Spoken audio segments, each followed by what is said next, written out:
Hi, my name is Andrew McDermott, and this is the Champions Mindset Podcast. Join me as I dive into the minds of the world's greatest champions and share with you the secrets, lessons, and knowledge that's allowed them to rise to the top. Welcome to our community of greatness, abundance, and fortitude. Thank you so much for being here. It's time to become the person you've always wanted to be. Yo, what's going on, everybody? This is episode 9 of the Champions Mindset Podcast presented by First Finisher. Today's guest is John Romaniello. John is an angel investor, New York Times bestselling author, and one of the most highly regarded experts in the fitness industry. I first started following John years ago when I saw this Herculean-looking athletic freak tweeting about Lord of the Rings, Star Wars, and ska music. All sorts of things you wouldn't normally attribute to the typical online fitness entrepreneur. So for me, it was like, here's this dude who's a fitness fanatic, bodybuilder, but also a total nerd who loves Dungeons and Dragons and video games. This is my kind of guy. He's a total techie. He's an advisor to over a dozen fitness and tech companies. A total genius. John's one of the most genuine and coolest dudes I've ever met. He's one of the realest guys around. And even before I ever talked to John, just through reading his book and his blog articles, he makes you feel like your best friend is talking to you. His book, Engineering the Alpha, is one of the most influential books I've ever read, and I recommend it to every man listening to this show. In the book, John and his co-author, Adam Bornstein, teach men about what it really means to be an alpha, which is the complete opposite of what you normally think, the stereotypical, obnoxious meathead asshole. John presents a powerful way to improve your physical, emotional, sexual, and psychological health. I really can't say enough about it. You got to read it. But on this episode, John and I get into a ton of different subjects, from training and weightlifting to talking about the difficulties in overcoming mental illnesses like depression and anxiety. We bro out a bit over music, Game of Thrones talk. But one thing that has always stuck out to me about John, and after re-listening to this episode, is this is a guy who's lived life on his own terms, who's made his own way. He's shattered any stereotypes or assumptions that have stood in his way that people have made about him. All his writing, his teaching is done from a place of true, genuine expression. And that's why this episode is so unique and amazing, because you get to hear firsthand from a guy who's living proof that whatever type of success you hope to achieve in life needs to be built on a foundation of honesty. And when I say honesty, I mean that you need to have the courage to express yourself, to stand up for what you believe in, and not be afraid of how some people might judge you, which you will learn that these people don't really matter, and that negativity they have is really just their own burden to bear. Anyways, we were crunched on time for this episode, so it's a little bit shorter of an interview and we move at a faster pace, but I have no doubt you're going to fall in love with John. Before we get started, I just wanted to remind you to hit the subscribe button on the podcast app so you never miss a new episode. You can also sign up to our newsletter on the website, follow First Finisher on Facebook, Twitter, and Instagram to receive all the latest updates, and join the community of other Champions Mindset Podcast listeners. But now, here is my interview with John Romaniello. All right, so what I want to talk about first, because our listeners are very skewed younger, millennial generation, and what always interests me about you since I first started following your work was, at first, obviously, you were this very successful bodybuilder. You're a very handsome man and all that. And how did you overcome at first? Did you have any limiting beliefs? Yeah, I was. So I grew up as a chubby kid from a poor single parent family. So there's a lot of head trash that pushed into that.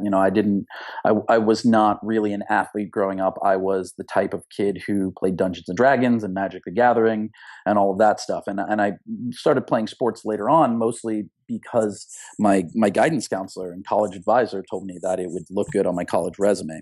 And so I sort of jumped into the physical stuff as a way to shore up any weaknesses that appeared on those resumes. And then, I grew up in in a place called Long Island, which is just outside of New York City. I think it's the greatest place in the world to grow up, but it is a hard place to grow up if you don't have any money. And I didn't. My family was on welfare and government aid. My mom, my sister, and I left my father when I was 9, and then it was just like destitution until I could really start making some money.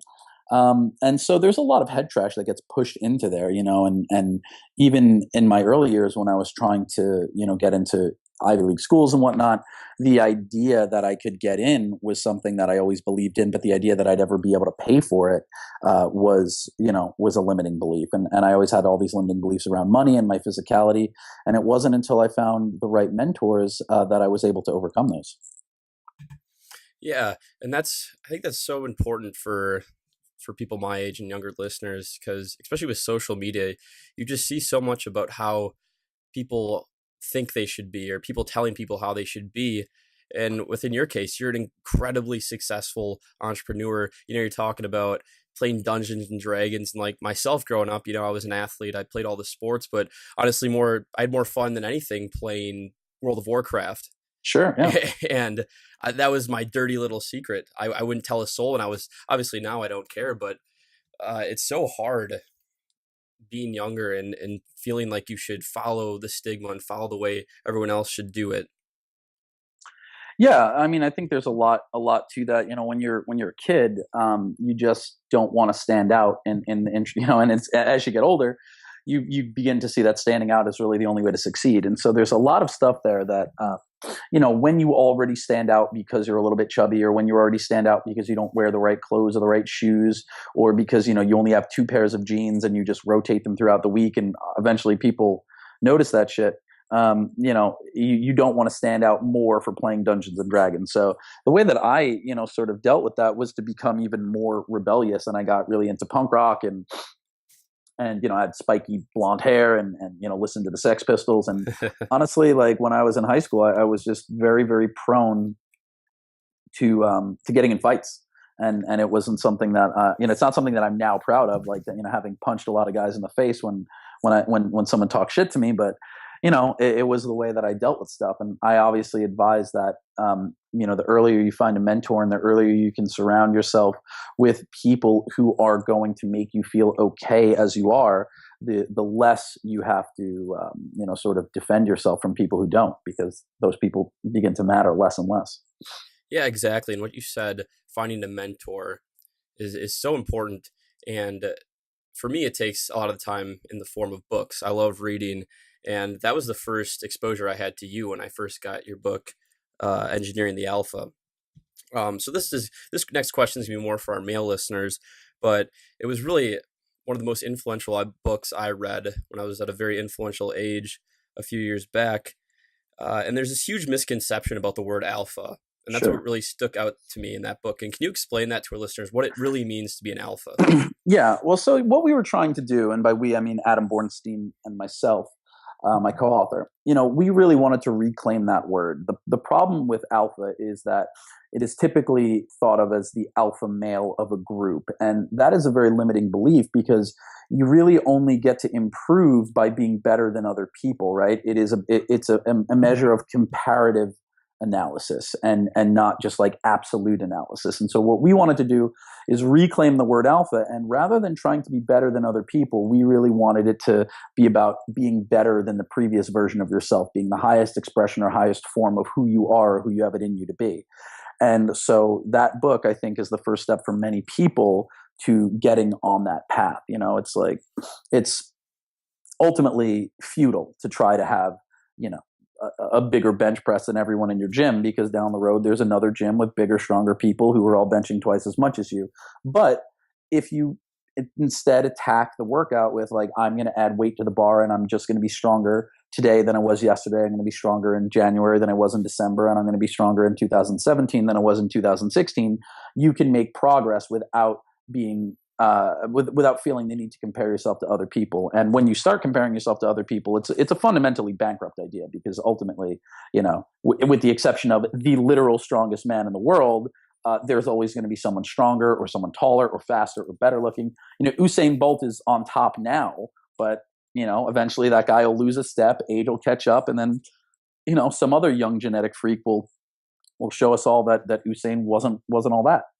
Yeah, and that kind of thinking just puts you into this toxic roundabout, because even when you say you do get to the top, then you're just constantly looking behind you. Yep. Yeah, and you're not enjoying the moment. It's amazing that you brought that up so quickly, because we've had other fitness professionals on the show, Craig Ballantyne, Bedros Keuilian, and almost every single one of them has said the exact same thing, that no matter whether it is you're an athlete or an entrepreneur, and just in corporate America, so many times you lose sight of what's really important. And when you're always comparing yourself to others, you never really enjoy any part of the journey, even if you are successful.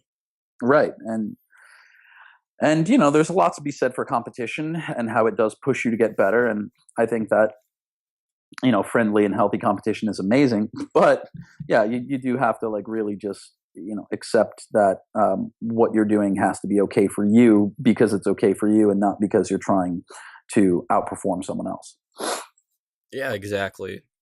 And so, speaking of training, I just have to ask you this, because you are such an expert in the field, and I'm sure so much of the time you just get asked questions about business and entrepreneurship and your training programs. But I want to know what training still means to you these days, after all these years and everything, all the records, all the bodybuilding. What does training still mean to you as a person? Yeah, that's a really great question. When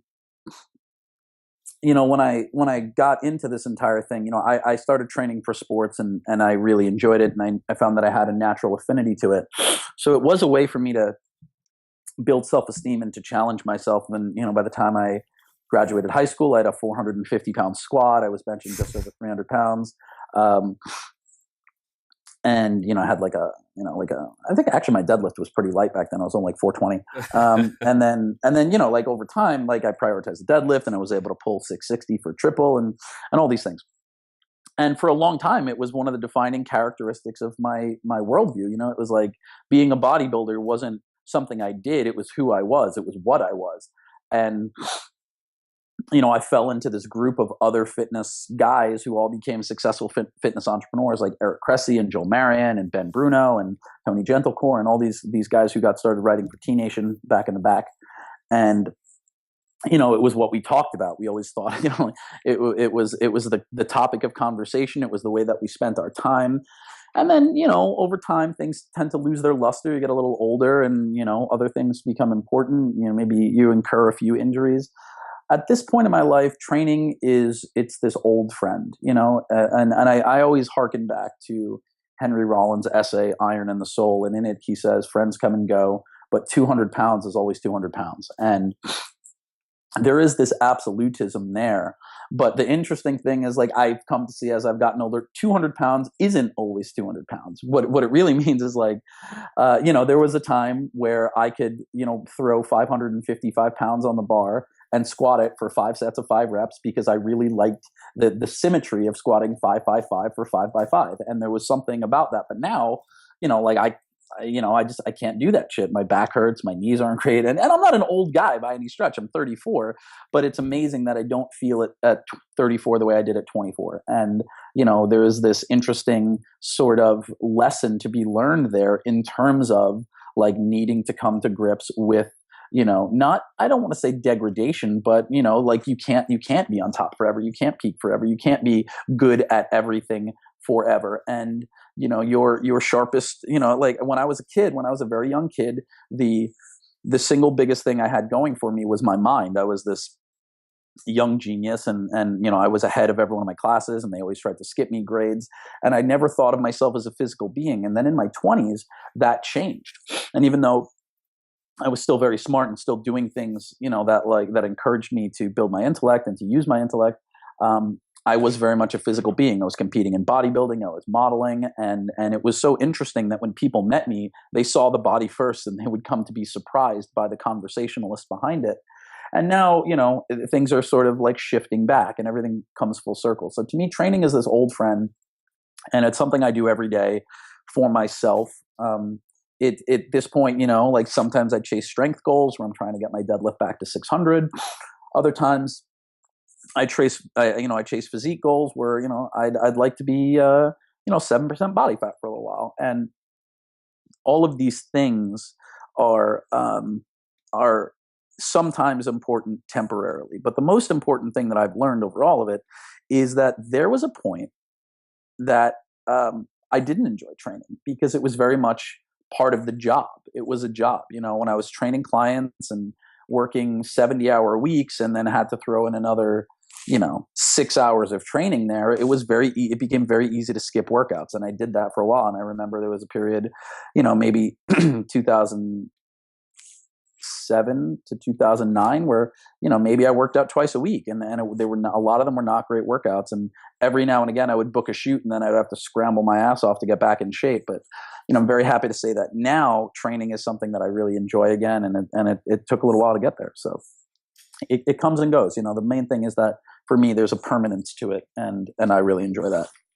Yeah. And I love asking people that question because it's always different. And for me, training was really a rescue for me. I've talked about this on the show before, but dealing with depression and still just a terrible anxiety, the gym really was the only place where it all quieted down.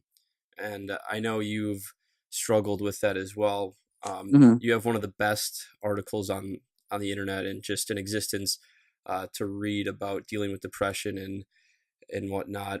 And so I kind of want to get your take on that because like everything, depression, anxiety, there is no one size fits all cure. It's different for everyone. And I ask different people this because I like to hear different answers so different people can maybe try these different cures per se, Yeah, I think that there is something to training for to treat anxiety and depression. I think that the commonly espoused cliche is that depression is anger turned inward and anxiety is anger turned outward. And I don't know that that's necessarily true, but if it is, then I suppose having training as sort of a nexus to create a focal point for that anger rather than directing it internally or externally can be very helpful. But I think that for me, what I have found is that so much of depression and anxiety comes from feeling out of control. No one has an anxiety attack when everything is going right. Mm-hmm. You have an anxiety attack when all of a sudden something goes wrong, you think you're going to get fired, or like someone has broken up with you. It's like all these things begin to spin out of your control. And I think that training gives you a very secure measure of control. Not only is it this quantifiable thing where you know exactly how much you're lifting and you can add weight to the bar, it also gives you this way to bend and shape and mold your body to your will. You are able to walk into this place, this little this gym where there is like, it's the sanctity of the place is like very real. It's a very holy place for a lot of people. And you have the opportunity to bend your corporeal form to your will and make it look however you want. And I think that there is power there, and it does make you feel in control. And I think that, sure, for a lot of people, that is going to be massively helpful for dealing with whatever mental condition they have. Yeah, well, thank you for sharing that with us, man. I really appreciate that. On a different note, though, on a business perspective, what always stood out to me and why one of the reasons I think you are so successful is, I don't know if I'd call it brutal honesty or you're so genuine in what you do. Like we talked about, you are this, incredibly fit, good looking person, but you have this side to you that is this nerdy, fantasy sci-fi world guy. And a lot of people, I think, are afraid to be genuine, and they think they have to, like we talked about before, fit this stigma. For you, were you always like this? Did you start your business and you were just genuine right from the start as far as the fitness entrepreneur world? Yeah, I got started writing for T Nation when I was like 20 years old. And I was when I was 20 or 21 or whatever it was, I was protected by the shell of arrogance, I guess. And, I just had gone through this body transformation and my world changed. Now I was walking around with big shoulders and big arms and, a six pack, and everyone was treating me differently. And so it like definitely warped my worldview along, where I just felt like whatever I said was going to be funny and clever and everyone needed to hear it. So I just got out of the habit of protecting what I wanted to say and got into the habit of saying whatever came naturally. And although it came from this place of like self-protective narcissism, instead of real authenticity, I was behaving in an authentic way. And then over time, as I worked through that, over the next year or two, I just that was always what it was. So even when I was writing for T Nation, I was always working jokes in and all that. And then in 2009, when I started the blog, I noticed that so many people were very vanilla. It was a lot of the same type of tonality, and I just didn't want to do that. So instead, I was just like, well, what if I wrote about sex, because no one else does? What if I wrote about spiders? What if I wrote about Dungeons and Dragons? And what happened was everybody would write to me and be like, oh, dude, thank you for talking about that. Like, that, I love that shit. Or, this is, now it's like, in 2016, everyone watches Game of Thrones, right? Because it's been on since 2011 or whatever. Yeah. But I mean, when I started talking about Game of Thrones in 2009, people are just like, oh my God, I can't believe you read that book. Like, I don't know anyone who's read Game of Thrones. And now everyone's read it, and, when I would make references to characters from Dragonlance or Forgotten Realms or The Wheel of Time or whatever, it became this thing where people like really are just like, I can't believe someone who looks like you and does this for a living likes the same kind of shit that I like. And so I wound up building this community of people who were both into fitness and into fantasy. And, sometimes not everything's a hit. There are people who love the Goonies and there are people who've never seen it. There are people who love Dragonlance and people who've never read it. But, I do find that, whether it's Hemingway or Harry Potter, talking about the shit that I really enjoy has been the single biggest way to connect with my audience. And, like I am known for my taste in music. I'm a big Long Island emo guy. I love Brand New and Taking Back Sunday, and I was like very heavily involved in that scene when all of those bands were coming up. And it's amazing to me that like when I start like selling products, and I do a poll, like the people who respond back, they're like, oh, I honestly like, you're the fitness guy for me because like I really love Brand New. And that's a really interesting thing. Exactly. And it's just shows to show how just being genuine in every aspect of your life. I mean, you can't always measure it, especially in the business world. Marketers, they want to measure everything. That's something you can't measure. Like when I first started following you, I saw you tweet out a Less Than Jake lyric, and I was like, dude, this guy's badass. And yeah. I mean, who doesn't love Johnny Quest Thinks We're Sellouts? That was exactly the song. That's too funny. Yeah, something from like Hello Rockview or and that's the shit. Because here's the thing, like that's the stuff that had a really, really formative impact on me when I was younger. And I know like we have a lot of younger listeners, and there are guys now who are 19, but like when I was 19 in 1999, and the music that I listened to then, and for me it was like punk and emo and pop punk.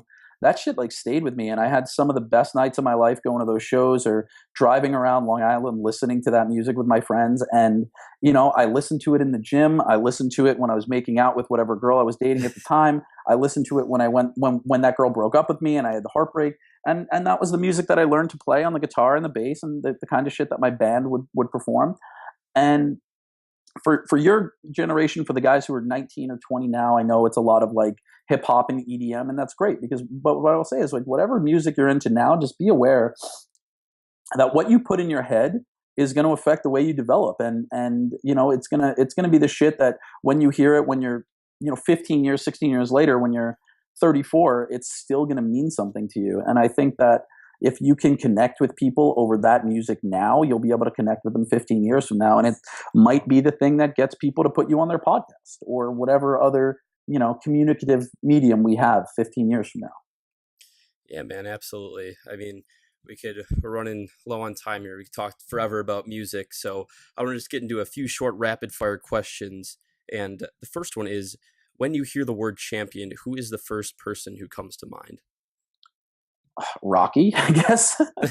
I don't know. Rocky, Arnold. Yeah, those are the two. That kind of leads into the next one. If you could have a beer, glass of wine, any type of drink with three people, dead or alive, who would they be? Ernest Hemingway, Teddy Roosevelt, and Thomas Jefferson. There we go. That's a good answer. I just want to know this one personally. If you were in Game of Thrones, what house would you be in and why?